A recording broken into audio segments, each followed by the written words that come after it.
छोटी सी चीजें, बेकार चीजें, इस प्रकार का चीज कौन करेगा? कौन बाल गिन गिन के रखेगा कि कितने बाल गिन रहे हैं? क्योंकि ये एक ना के बराबर काम है। ये ऐसा कुछ काम है जो जरूरी नहीं है, लेकिन आपका परमेश्वर, मेरा परमेश्वर दोस्तों, ना केवल वो छोटी सी छोटी चिड़ियों को वो देखते हैं और उनका ध्यान रखते हैं, बल्कि जो आपको लगता है कि कोई ना के बराबर काम है, ये काम कौन करेगा, कौन अपने बालों को गिन बैठेगा, इसको आप काम जरूरी नहीं समझते हैं, लेकिन परमेश्वर उसका भी ध्यान रखते हैं। समझिए मेरी बात को। Praise the Lord. आप सभी को जय मसीह की। और आज मैं आप सभी को हमारे इस बाइबल टॉक यूट्यूब चैनल में मैं स्वागत करता हूँ। बाइबल में से बहुत सारे चीज़ है जो हमें सही से समझ में नहीं आता है।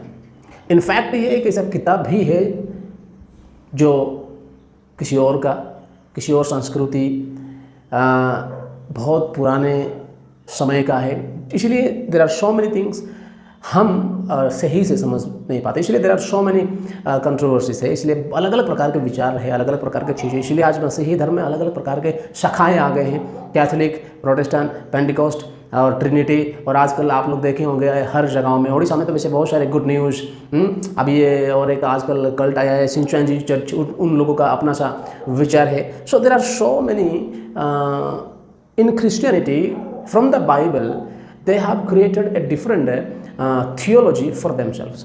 तो ये क्यों हो रहा है? ये इसलिए हो रहा है कि हम बाइबल को अपने ही तरीके से इंटरप्रेट करते हैं, और ऐसे समय में according to me this is tough to understand. समझना ये बहुत ही डिफिकल्ट होता है कि सच में कौन सा इंटरप्रिटेशन सही है। तो ऐसे में तो विश्वासियों का तो बिल्कुल मतलब वो उनको पता ही नहीं कहाँ जाना है, किसकी सुनना है, किसकी मानना है, क्योंकि अलग अलग शिक्षा हम उनको देते हैं। तो दोस्तों फिर भी the Pentecostal people और the Protestant people have some guidelines, कुछ हमारे पास गाइडलाइंस है बाइबल को समझने के लिए, एंड हमें उस गाइडलाइन से बाहर नहीं जाना चाहिए। और सबसे बड़ी चीज़ जो इंटरप्रिटेशन करने के लिए, बाइबल को समझने के लिए सही अर्थ सच में है क्या, तो वो है कॉन्टेक्स्ट। तो कॉन्टेक्स्ट के हिसाब से, पृष्ठभूमि के हिसाब से हमें बाइबल को समझना है।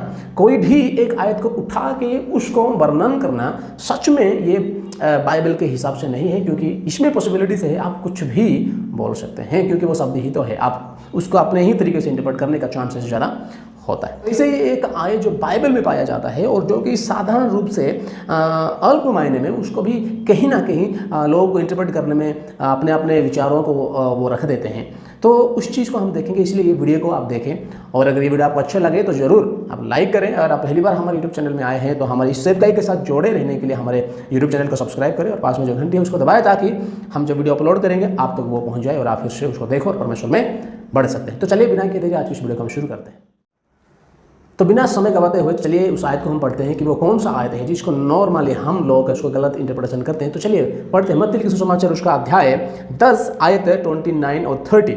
अगर आपको इस चीज़ को अच्छी तरीके से समझना है तो 26 से लेकर आप 31 तक पढ़ सकते हैं, एंड आई रिक्वेस्ट इनफैक्ट कि आप इसको 26 से लेकर 31 तक पढ़ें। लेकिन मैं समय को कम करने के लिए मैं पढ़ता हूँ केवल 29 एंड 30 एंड 31। चलिए पढ़ते। इसमें इस प्रकार लिखा है, क्या पैसे में दो गेरे नहीं बिकती, तो भी तुम्हारे पिता की इच्छा के बिना उनमें से एक भी भूमि पर नहीं गिर सकती। तुम्हारे सिर के बाल भी सब गिने हुए हैं, इसलिए डरो नहीं, तुम बहुत गहरों से बढ़कर हो। ये जो आयत है, ये बालों का मतलब क्या है? तुम्हारे सर के हर बालों को गिना गया है। इसका रहस्य क्या है? ये यीशु मसीह क्यों कहते हैं? ये यीशु मसीह क्यों कहते हैं कि तुम्हारे सर के जो बाल हैं वो सब गिने गए हैं? इसका सही मायने में अर्थ क्या है? इसको समझने के लिए हमें क्या करना पड़ेगा? हमें जाना पड़ेगा इस चीज़ की कॉन्टेक्स्ट को, पृष्ठभूमि में हमें जाना पड़ेगा। चलिए देखते हैं कि ये उससे पहले क्या होता है। जब हम अध्याय 10 उसका आयत 5 में पढ़ते हैं, देखते उसमें क्या लिखा है। इन 12 को यीशु ने यह आज्ञा देकर भेजा। यानी ये सारे चीज़ जो यहाँ पे हम देख रहे हैं, ये सब यीशु मसीह अपने चेलों को बाहर भेजने से पहले ये सारे शिक्षा देते हैं, समझाते हैं उनको अच्छी तरीके से। मैं आपको सेवकाई के लिए भेज रहा हूँ, आप लोग बाहर इस दुनिया में जा रहे हो, सुसमाचार लेकर आप लोग जाओगे, तो आप लोगों को करना क्या है? आप लोगों को कौन सी चीज़ों को समझना है, कौन सी चीज़ों को आपके दिमाग में रखना है? यीशु मसीह उनको बारीकी से अच्छी तरीके से इन सारी चीज़ों को समझाते हुए हमें यहाँ पे देख रहे हैं। तो Jesus is talking to his disciples, अपने चेलों से यहाँ पे बात करते हैं जो सेवकाई में निकलने ही वाले हैं। उनको ये चीज़ समझाते हैं और उनको उत्साहित करते हुए ये सारी चीज़ कहते हैं, क्योंकि उससे थोड़ी ही समय बाद उन्होंने कुछ डरावना बातें उनसे किए हैं। अगर हम देखेंगे उसका आयत 16 से अगर हम पढ़ेंगे 24 आयत, तो वहाँ पे यीशु मसीह कहते हैं कि संकट है, आने वाले संकट की बात वो करते हैं कि आप लोग जो सेवकाई में जाते हो तो बहुत सब कुछ हो सकता है, ताड़ना हो सकता है, आप लोग आगे जाके क्या क्या संकट आपको सामना करना पड़ेगा। यहाँ पे यीशु मसीह कह रही है कि तुम्हें मार दिए जाएंगे, तुम्हें ताड़ना मिलेगा, तुम्हें संकट मिलेगा, भाई भाई को, पिता पुत्र को घात करेंगे, सारी चीज़ें यहाँ पे यीशु मसीह उनको डरावना बातें करते हैं कि आप लोग जब सेवकाई में निकलोगे तो ये सारी चीज़ आपके साथ हो सकता है, ये सारी चीज़ आपके संग होगा।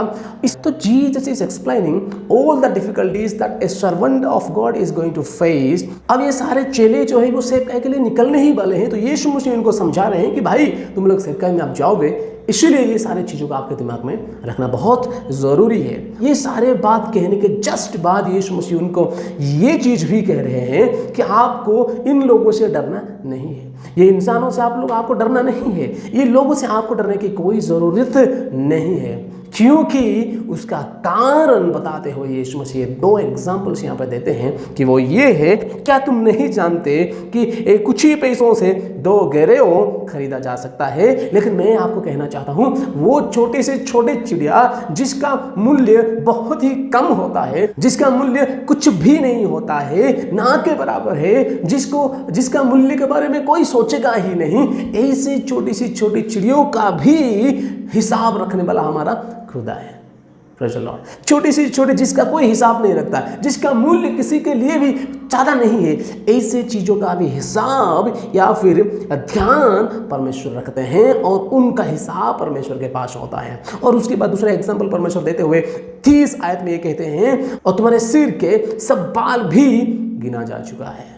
दूसरा एग्जाम्पल्स देते हुए कहते हैं, ना केवल वो 2 छोटे छोटे चिड़ियों का जिसका मूल्य किसी के पास भी हो सकता है, जिसका मूल्य ना के बराबर है, ना केवल उनका वो हिसाब रखते हैं, आपके सर के जो बाल है वो सारे बालों का हिसाब भी उनके पास है। इसका मतलब क्या है? आपके सर के बालों का वो परमेश्वर गिन के रखे हैं, इसका सही मतलब क्या है? इसका क्या अर्थ हो सकता है? आप लोग रोज नहाते हैं, आप लोग रोज नहाते समय आपको भी नहीं पता होगा कि कितने बाल आपके सर में से गिरते हैं। आप जब कंघी करते हैं, कंघी करते समय भी आपको भी नहीं पता होगा कि कितने बाल कंघी करते करते गिर जाता है, आपको भी ध्यान नहीं होगा। रोज कितने बाल हमारे सर से गिरते हैं नहाते समय या फिर कंघी करते समय, हमें इसका कोई खबर नहीं है, क्योंकि ये चीज़ हमारे जीवन में कोई मायने नहीं रखता कि ये कोई ज़रूरी चीज़ है ही नहीं। और कभी हम अपने बालों को गिनने की कोशिश ही नहीं की, क्योंकि कभी इसको हम ज़रूरत ही ना समझे हैं। इसलिए ही नहीं कि हम बालों को गिन नहीं सकते, मुझे लगता है कि इसलिए नहीं कि हम बालों को गिन नहीं सकते इसलिए बालों को नहीं गिनते, उसकी कोई ज़रूरी नहीं है।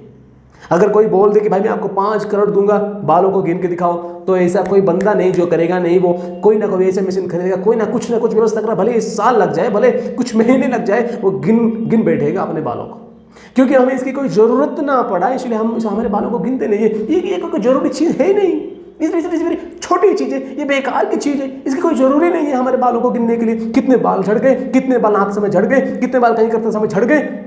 हाँ, कुछ औरत लोग जो बाल का बहुत ज़्यादा प्यार करते हैं, कंघी करते समय थोड़ा ध्यान से करते हैं, थोड़ा बाल जाता है तो वो नहीं, मन में उनको थोड़ा बुरा लगता है, मेरे बाल गिर जाते हैं, और बहुत प्रकार का तेल वो अप्लाई करते हैं। लेकिन मैं क्या कहना चाहता हूँ, ये जो छोटी सी चीज़ें हैं हम कभी भी उसको ध्यान नहीं देते। बाल गिरते हैं, गिरने दो, ये कंघी करते समय कुछ गिर जाते हैं, गिरने दो, इसका ध्यान हम नहीं रखते, क्योंकि कभी जरूरी ही हमने नहीं समझे। ये छोटी सी चीज़ें, बेकार सा चीज़ें, इस प्रकार का चीज़ कौन करेगा, कौन बाल गिन गिन के रखेगा कितने बाल गिन रहे हैं, क्योंकि ये एक ना के बराबर काम है, ये ऐसा कुछ काम है जो जरूरी नहीं है। लेकिन आपका परमेश्वर, मेरा परमेश्वर दोस्तों, ना केवल वो छोटी सी छोटी चिड़ियों को वो देखते हैं और उनका ध्यान रखते हैं, बल्कि जो आपको लगता है कि कोई ना के बराबर काम है, ये काम कौन करेगा, कौन अपने बालों को गिन बैठेगा, इसको आप काम जरूरी नहीं समझते हैं, लेकिन परमेश्वर उसका भी ध्यान रखते हैं। समझिए मेरे बात को, जो चीज़ आपको लगता है ये जरूरी ही नहीं और आप उसको कोई चीज़ ही नहीं मानते, लेकिन परमेश्वर उस चीज़ को इतने गंभीर से मानते हैं, आपके बालों का तक वो ध्यान रखते हैं, उसका हिसाब रखते हैं, उसका गिने हुए रखते हैं, तो फिर आप जिस चीज़ को आप ध्यान देते हैं, जिस चीज़ को आप संभालते हैं, जिस चीज़ को आप मानते हैं, जो चीज़ आपके लिए ज़रूरत है, जो चीज़ आपके लिए मायने रखता है, उस चीज़ को आपका खुदा, आपका परमेश्वर कितना ज़्यादा ध्यान नहीं रखने वाले। समझिए बात को। जो चीज़ आपके लिए कुछ नहीं होता, लेकिन उस चीज़ को भी परमेश्वर ध्यान रखते हैं, क्योंकि वो आपके बाल है, क्योंकि वो आपका परमेश्वर है, क्योंकि वो आपका खुदा है। वो आप जिस चीज़ को कुछ नहीं समझते, उस चीज़ को वो ध्यान रखते हैं।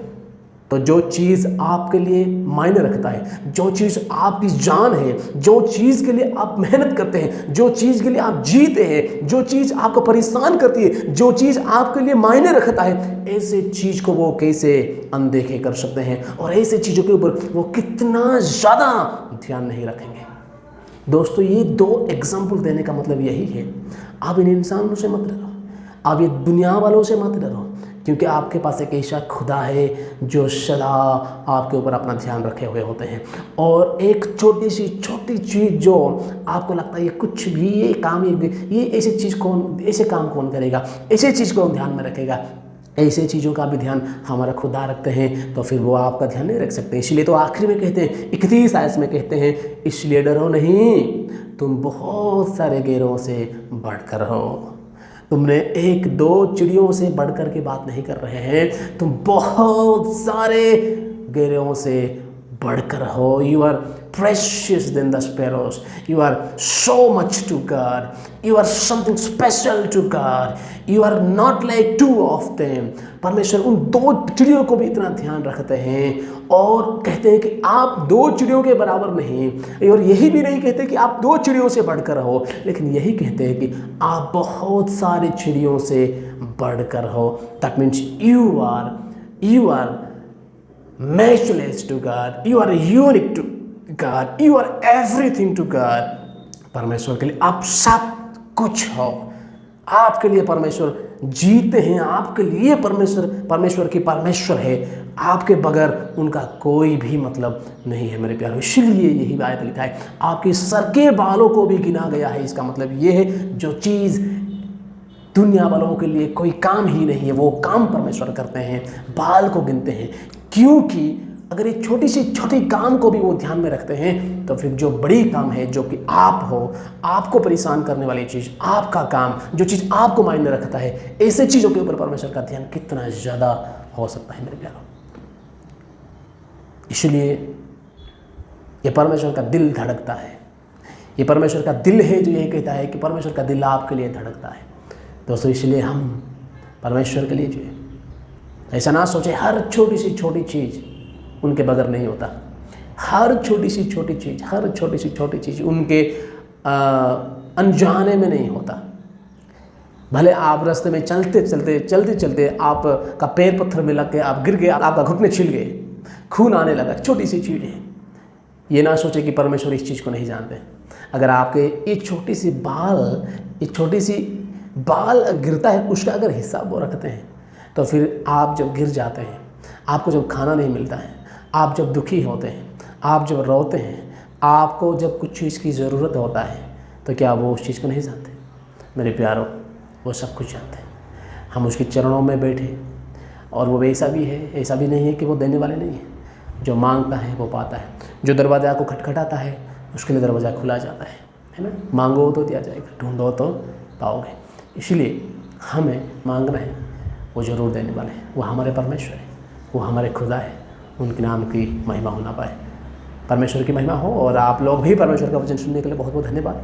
और कौन सी आयत के ऊपर आप परमेश्वर का वचन सुनना चाहते हैं, अगर ऐसा कोई आपके दिमाग में है, नहीं इसके ऊपर हम परमेश्वर का वचन सुनना चाहते हैं, तो ज़रूर कमेंट बॉक्स में कमेंट करें। और अगर अच्छा लगा तो ज़रूर लाइक करें। तो आज के लिए इतना ही, मिलते हैं दूसरे वीडियो में, और तब तक आप खुद को सही सलामत परमेश्वर में बनाए रखें, बाइबल के साथ प्रार्थना के साथ जी। परमेश्वर आप सभी को आशीष दे। जय मसीह।